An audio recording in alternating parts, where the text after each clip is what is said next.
Assalamualaikum warahmatullahi wabarakatuh. Salam sejahtera untuk kita semuanya.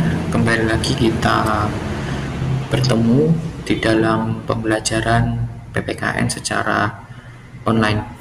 Baik, pada pertemuan kali ini kita akan melanjutkan materi sebelumnya, yaitu tentang persatuan dan kesatuan di dalam NKRI.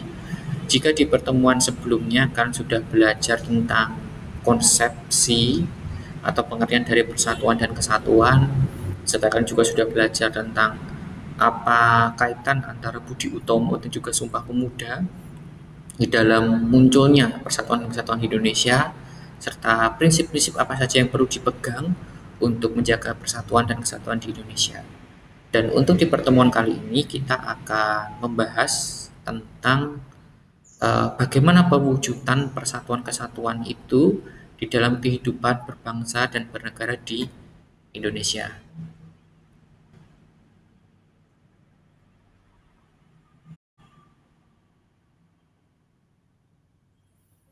Baik, persatuan dan kesatuan di Indonesia itu diwujudkan di dalam konsepsi wawasan Nusantara. Nah, jadi wawasan Nusantara itu merupakan perwujudan atau manifestasi dari konsepsi persatuan dan kesatuan di Indonesia, yang itu meliputi tidak hanya aspek alamiah, yaitu aspek yurisdiksi ataupun batas-batas wilayah, tetapi juga meliputi aspek-aspek sosial. Apa saja itu bisa dalam hal politik, sosial budaya, ekonomi, pertahanan, dan juga keamanan. Jadi, berbicara tentang wawasan Nusantara, kita tidak melulu berbicara tentang wilayah Indonesia yang dihubungkan dengan lautan, ataupun wilayah daratan Indonesia yang terbentang dari Sabang sampai Merauke, dari Miangas sampai Pulau Rote. Ataupun kita tidak hanya membahas tentang yurisdiksi Indonesia di wilayah udara, tetapi wawasan Nusantara sangatlah kompleks, menyangkut semua aspek kehidupan masyarakat Indonesia, baik itu politik, sosial budaya, ekonomi, pertahanan, dan juga keamanan. Nah, sebetulnya apa wawasan Nusantara itu? Jadi wawasan Nusantara itu sebetulnya sudah dicetuskan ketika masa Orde Baru, dan itu kembali diperbaharui konsepnya itu melalui TAP MPR tahun 1999. Jadi wawasan Nusantara adalah merupakan cara pandang dan juga sikap bangsa mengenai diri dan lingkungan yang serba beragam dan bernilai strategis, dengan mengutamakan persatuan dan kesatuan bangsa serta wilayah dalam menyelenggarakan kehidupan bermasyarakat, berbangsa, dan bernegara. Dengan tujuan apa? Untuk mencapai tujuan nasional, sebagaimana yang tertuang juga di dalam pembukaan Undang-Undang Dasar. Nah, wawasan Nusantara itu memiliki dua tujuan utama sebetulnya yang bisa kita simpulkan. Yang pertama adalah satu, itu untuk menjamin kepentingan nasional di era globalisasi, dan juga yang kedua adalah untuk menjamin persatuan dan kesatuan. Jadi, berbicara tentang wawasan Nusantara, maka ini merupakan sebuah cara pandang atau bagaimana masyarakat Indonesia dan juga pemerintah itu melihat bahwa keberagaman yang ada di Indonesia, sebagaimana yang sudah kita pelajari sebelumnya, itu merupakan sesuatu hal yang itu sangat bernilai, tetapi juga sekaligus itu hal yang strategis. Strategisnya kenapa? Karena dengan adanya perbedaan-perbedaan yang ada di masyarakat Indonesia dengan berbagai macam kebudayaannya, sukunya, bahasanya, dan segala sesuatunya, itu bisa menjadikan sebuah alat untuk dapat mempersatukan bangsa Indonesia. Dan itu juga memiliki tujuan juga tadi untuk menjamin kepentingan nasional di era globalisasi, karena kita tahu bahwa di era globalisasi sekarang ini batas wilayah antar sebuah negara itu seakan-akan kabur, dan dengan adanya hal itu maka arus budaya itu sangat mudah sekali masuk ke Indonesia, di mana kita tahu bahwa Indonesia letaknya sangat strategis secara geografis, terletak di antara dua benua, yaitu Asia dan Australia, Sehingga negara-negara baik dari barat, dari timur itu sangat mudah masuk sekali ke Indonesia dengan membawa berbagai macam pengaruh, baik itu positif maupun negatif. Nah, di sini pentingnya wawasan Nusantara untuk apa? Untuk mencegah adanya ancaman-ancaman tersebut. Kemudian konsepsi wawasan Nusantara itu mencakup 5 ruang lingkup. Yang pertama adalah perwujudan Kepulauan Nusantara sebagai satu kesatuan wilayah. Ini kita ketahui bahwa Indonesia terdiri dari berbagai macam pulau, jumlahnya sangat banyak sekali. Di pertemuan sebelumnya kita tahu bahwa jumlah pulau di Indonesia sekitar 17-an ribu lebih, dan pulau-pulau tersebut itu dihubungkan oleh lautan. Nah, jadi yang perlu kita ketahui bahwa lautan itu bukan menjadi sebuah pemisah antara pulau satu dengan pulau lainnya di Indonesia, tetapi itu menjadi alat penghubung itu. Kemudian cakupan wawasan Nusantara yang kedua adalah sebagai perwujudan Kepulauan Nusantara itu sebagai satu kesatuan politik. Lalu yang kedua, perwujudan Kepulauan Nusantara sebagai satu kesatuan ekonomi. Lalu yang ketiga, perwujudan Kepulauan Nusantara sebagai satu kesatuan sosial budaya. Dan yang terakhir adalah perwujudan Kepulauan Nusantara sebagai satu kesatuan pertahanan dan juga keamanan.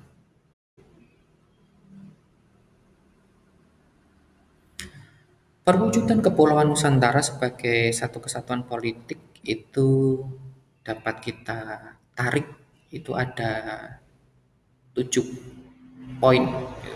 Yang pertama adalah bahwa keutuhan wilayah nasional dengan segala isi dan kekayaannya merupakan satu kesatuan wilayah, wadah, ruang lingkup hidup, dan kesatuan mitra seluruh bangsa, setelah menjadi modal dan milik bersama bangsa. Jadi dari poin pertama kita dapat melihat bahwa segala kekayaan yang di Indonesia, baik itu sumber daya alamnya, tetapi juga sumber daya yang lain, termasuk sumber daya manusianya, itu merupakan satu kesatuan yang utuh di dalam wilayah Indonesia. Dan keberagaman yang ada di Indonesia termasuk kekayaan yang ada di dalamnya, baik itu kekayaan alam yang bisa diperbarui dan tidak diperbarui, termasuk kekayaan dari potensi Indonesia, termasuk masyarakatnya, di mana Indonesia adalah negara yang memiliki kesempatan bonus demografi, itu juga merupakan sebuah kekayaan, dan itu dapat dijadikan sebagai modal atau potensi yang membuat Indonesia dapat menjadi sebuah negara yang besar.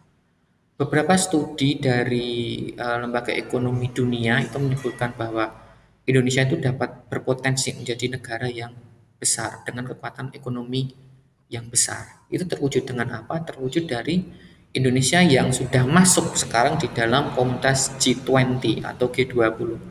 Itu merupakan kumpulan negara-negara dengan ekonomi-ekonomi kuat. Nah, itu menunjukkan bahwa kekayaan yang dimiliki Indonesia itu dapat menjadikan Indonesia berpotensi menjadi kekuatan ekonomi dunia, termasuk di kawasan Asia.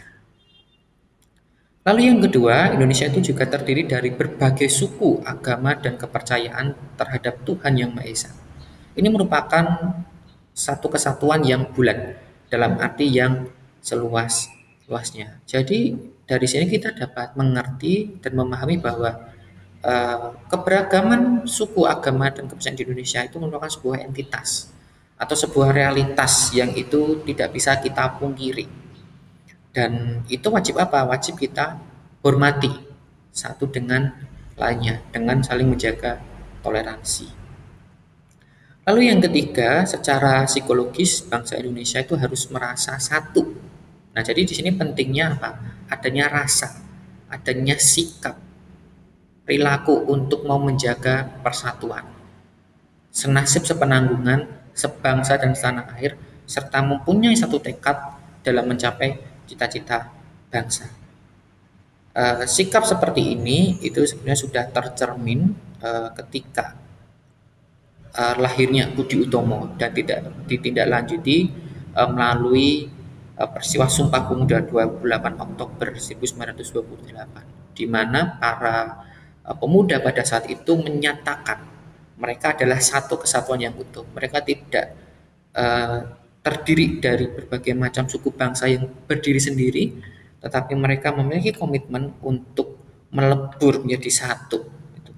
Satu dalam hal apa? Dalam satu bangsa, setanah air, tapi juga satu dalam hal bahasa. Dan itu diwujud nyatakan apa?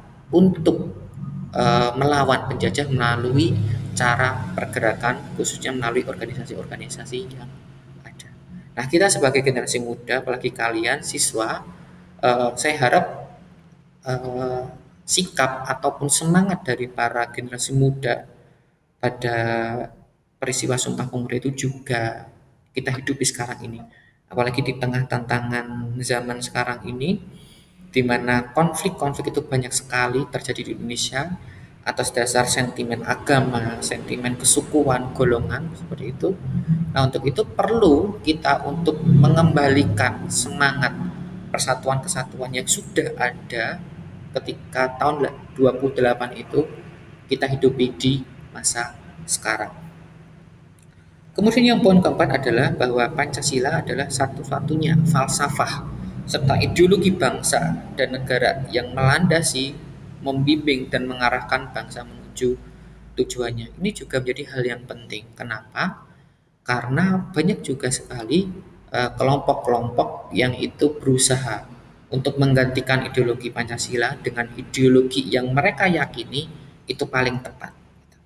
Tetapi kita harus menyadari bahwa Pancasila itu merupakan konsensus bersama, hasil kesepakatan bersama dari para founding father kita, di mana kita tahu bahwa ketika proses perumusan Pancasila itu melibatkan semua elemen masyarakat dari berbagai suku, dari berbagai agama. Kita melihat mereka terdiri dari berbagai macam agama. Ada Kristen di situ, ada perwakilan Islam, ada perwakilan dari Konghucu juga, kemudian dari segi kesukuan itu juga terdiri berbagai macam suku. Nah, untuk itu semangat ataupun konsensus yang sudah disepakati oleh para founding father kita, janganlah di masa sekarang ini kita khianati dengan kita mau merubah Pancasila sebagai ideologi bangsa. Untuk itu kita perlu untuk mempertahankan Pancasila sebagai satu-satunya ideologi yang sah di Indonesia. Dan Pancasila itu dijadikan sebagai dasar hidup berbangsa dan juga bernegara bagi kita, masyarakat Indonesia. Kemudian yang kelima adalah bahwa kehidupan politik di seluruh NKRI itu diselenggarakan atas dasar Pancasila dan Undang-Undang Dasar 1945. Sebagaimana yang kita ketahui bahwa Pancasila dan Undang-Undang Dasar itu merupakan salah satu dari 4 pilar yang dicetuskan oleh lembaga MPR.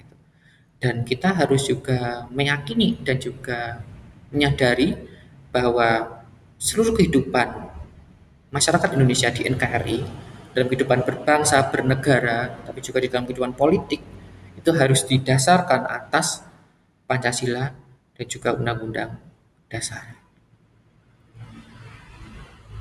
Nah, bagaimana caranya untuk menerapkan itu di dalam kehidupan sehari-hari? Ya sederhananya adalah khususnya kalian sebagai siswa, kalian bisa menerapkan itu di dalam kehidupan, baik di persekolahan maupun di rumah. Saya contohkan misalnya begini, ketika proses pemilihan ketua OSIS ataupun pengurus kelas, kalian bisa menerapkan nilai-nilai Pancasila itu dengan cara apa? Misalnya melalui proses musyawarah mufakat, melalui proses pemilu. Nah, itu sebenarnya merupakan wujud dari eh, penerapan nilai-nilai Pancasila di dalam kehidupan sehari-hari, khususnya di bidang politik. Kemudian selanjutnya adalah poin keenam, bahwa seluruh kepulauan Nusantara merupakan kesatuan hukum. Hanya ada satu hukum yang mengabdi kepada kepentingan nasional. Nah, upaya untuk mempersatukan Indonesia dalam hal politik itu juga tercermin di dalam adanya kesatuan hukum. Artinya di Indonesia hanya ada satu hukum yang berlaku, yaitu hukum nasional. Tetapi ini juga ada pengecualian sebetulnya untuk beberapa daerah di Indonesia, karena ini dalam rangka menghormati kekhususan. Salah satunya adalah di Aceh itu. Di Aceh selain juga menerapkan hukum nasional, baik itu hukum pidana maupun perdata, tetapi mereka juga menerapkan hukum Islam. Nah, kenapa menerapkan hukum Islam? Ya ini sebagai wujud penghormatan kearifan lokal masyarakat Aceh. Lalu yang ketujuh adalah bahwa bangsa Indonesia itu ikut serta dalam menciptakan ketertiban dunia berdasarkan kemerdekaan, perdamaian abadi, dan keadilan sosial melalui politik luar negeri yang bebas aktif serta diabadikan untuk kepentingan nasional. Nah, kalau dari poin 1 sampai 6 kita melihat bahwa perwujudan kesatuan di dalam politik itu lebih cenderung tendensinya untuk kepentingan dalam negeri. Tetapi yang poin 7 kita melihat ternyata persatuan kesatuan itu juga penting sekali di dalam eh, apa namanya relasi Indonesia dengan luar negeri gitu. Di mana kita tahu bahwa Indonesia adalah negara dengan prinsip politik luar negerinya yang bebas aktif. Bebas artinya Indonesia itu bisa eh, menjalin kerjasama dengan berbagai negara manapun, baik itu dari blok barat maupun blok timur. Tetapi Indonesia juga aktif. Aktif artinya Indonesia juga ikut terlibat di dalam proses perdamaian dunia. Sebagaimana juga menjadi tujuan nasional bangsa Indonesia yang tercermin di dalam pembukaan Undang-Undang Dasar Alinea ke.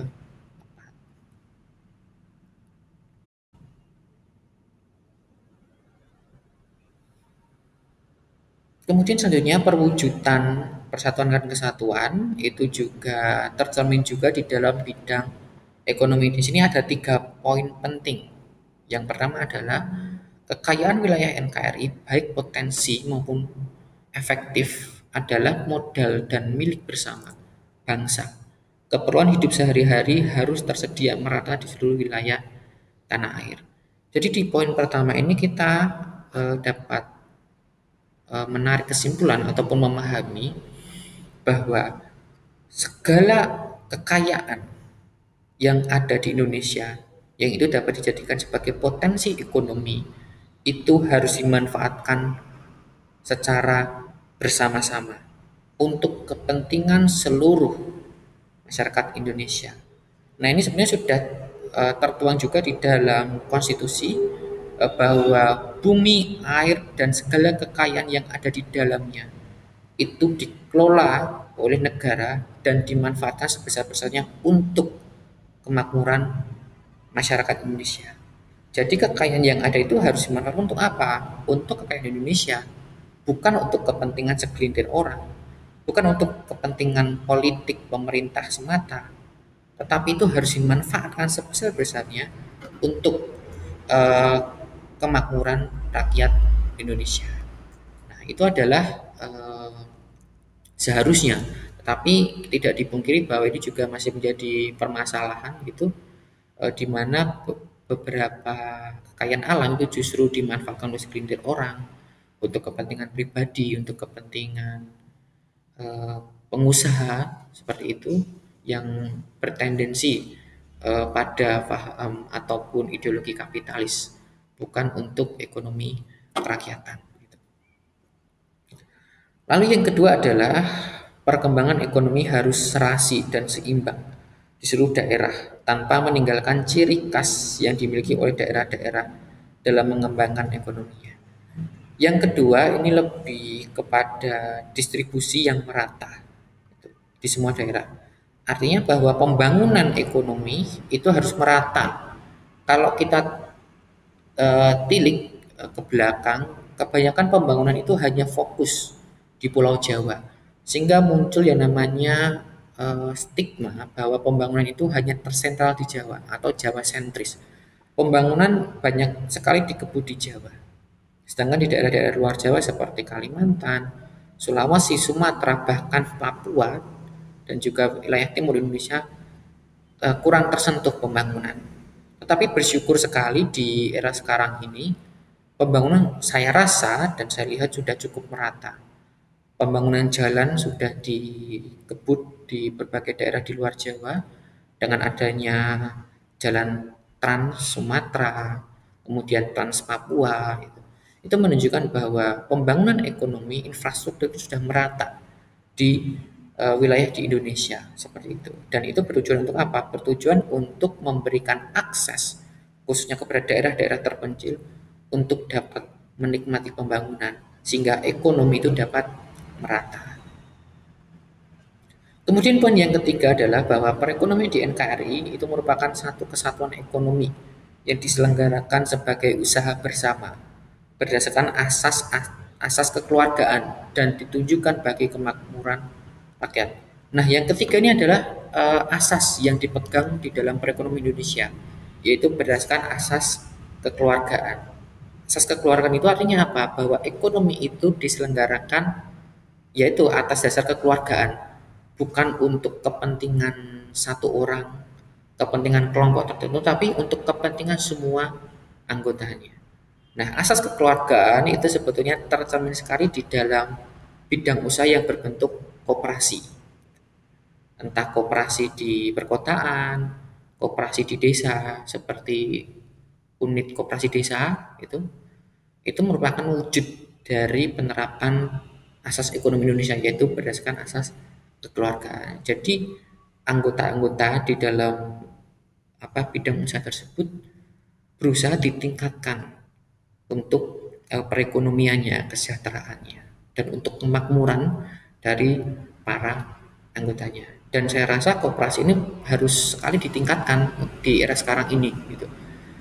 Apalagi di masa pandemi sekarang ini, koperasi itu juga menjadi hal yang penting. Kenapa? Karena itu bisa menyokong, tetapi juga bisa mendukung untuk kehidupan masyarakat dan juga anggotanya khususnya di masa sulit pandemi sekarang ini. Nah, untuk itu makanya pemerintah sangat memperhatikan untuk koperasi ini dengan memberikan bantuan pinjaman, kemudian relaksasi pajak untuk usaha UMKM dan juga koperasi. Itu juga sebagai wujud perhatian pemerintah di dalam bidang perekonomian.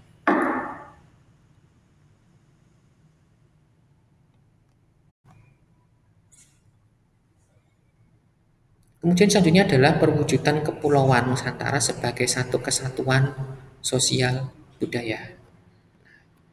Masyarakat Indonesia itu adalah satu perikehidupan bangsa, harus merupakan kehidupan yang serasi dengan terdapatnya tingkat kemajuan masyarakat yang sama, merata dan seimbang, serta adanya keserasan kehidupan yang sesuai dengan kemajuan bangsa. Ini adalah poin pertama yang harus kita sadari, gitu. Bahwa kemajuan bangsa itu harus merata di semua daerah, termasuk untuk bidang sosial, gitu. Kesejahteraan semua masyarakat Indonesia harus diperhatikan. Kesejahteraan sosial tidak hanya saja menyasar kepada masyarakat kelas atas, tapi juga seharusnya menyasar kepada masyarakat kelas bawah.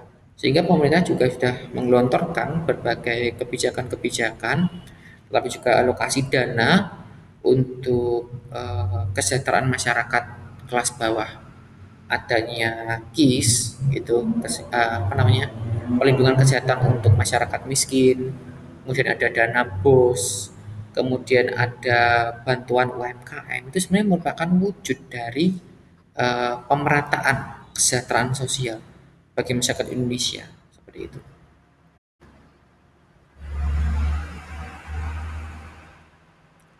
Kemudian poin yang kedua adalah bahwa budaya Indonesia pada hakikatnya adalah satu. Sedangkan corak ragam budaya yang ada itu menggambarkan kekayaan budaya yang menjadi modal dan landasan pengembangan budaya bangsa seluruhnya, yang hasil-hasilnya dapat dinikmati oleh seluruh bangsa Indonesia. Nah, ini juga perlu kita sadari bahwa budaya kita adalah satu. Satu itu artinya apa? Artinya budaya Indonesia. Jadi kalau kita berbicara tentang budaya Jawa, budaya Minang, budaya Sumatera, ya itu berarti berbicara tentang budaya Indonesia. Jadi ketika kita misalnya ya, Ada kalian yang mungkin punya kemampuan di dalam tari tradisional, dan pada suatu ketika kalian diberi kesempatan untuk tampil di luar negeri. Maka apa yang kalian tampilkan itu adalah budaya Indonesia. Meskipun yang kalian bawakan itu tari Minang atau tari Jawa. Nah, konsepnya seperti itu. Jadi ketika kita memperkenalkan budaya kita, budaya suku kita, maka otomatis kita juga memperkenalkan budaya Indonesia. Seperti itu.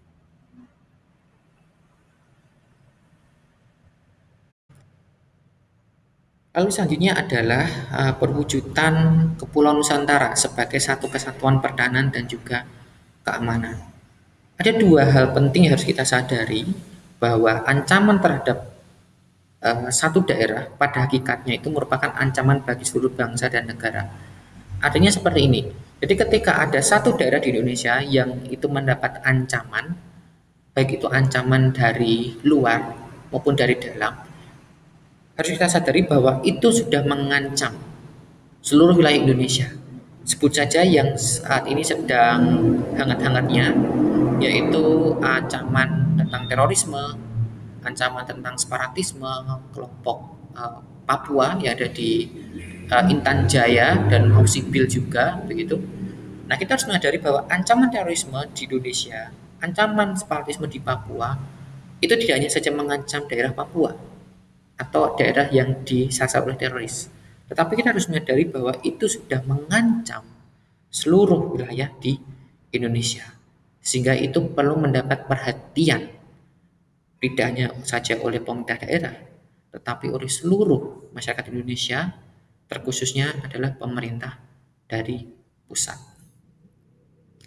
Lalu yang kedua, bahwa tiap-tiap warga negara itu mempunyai hak dan kewajiban yang sama di dalam pembelaan negara. Itu juga sudah tercermin di dalam pasal 30 di Undang-Undang Dasar ayat 1 begitu, bahwa tiap-tiap warga negara itu berhak dan wajib untuk melakukan pembelaan ataupun mempertahankan pertahanan dan juga keamanan negara, seperti itu. Jadi ini ada dua konsep ya, dan itu sebenarnya sudah kita bahas di pertemuan sebelumnya, di bab-bab sebelumnya itu, bahwa upaya warga negara untuk melakukan pembelaan negara, pertahanan dan keamanan itu sifatnya hak dan juga wajib.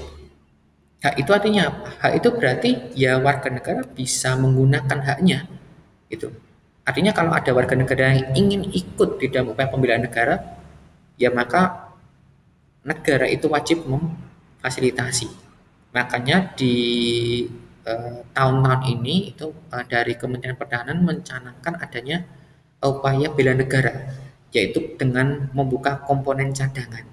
Tetapi ini sifatnya hak, artinya warga negara bisa untuk mendaftarkan diri dan negara sudah memfasilitasi itu. Tetapi di sisi lain, hal tersebut juga merupakan kewajiban.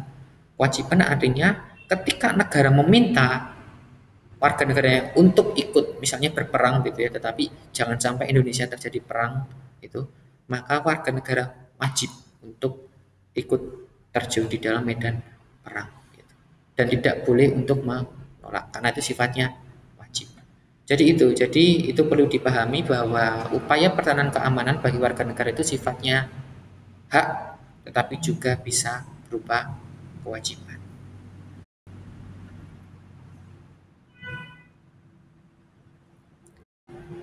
Baik, itu dia pembahasan kita kali ini, yaitu tentang persatuan kesatuan Indonesia di dalam NKRI, di dalam bidang politik, ekonomi, sosial, budaya, dan juga pertahanan serta keamanan. Terima kasih untuk anak-anakku semuanya yang sudah menyaksikan channel YouTube saya. Jangan lupa untuk like, subscribe, dan juga komen. Sampai bertemu di pembelajaran minggu depan.